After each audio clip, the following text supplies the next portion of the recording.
Heç bildinmi senden neler çekti can?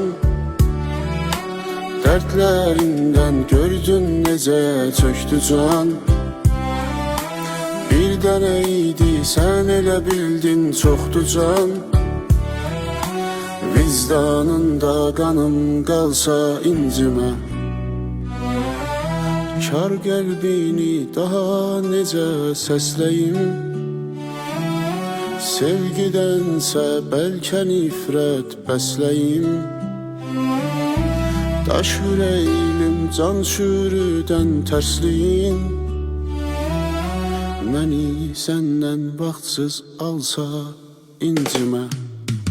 İstəməzdim ömrüm solan bağ olsun. Mənsizliyin bir dözülməz dağ olsun.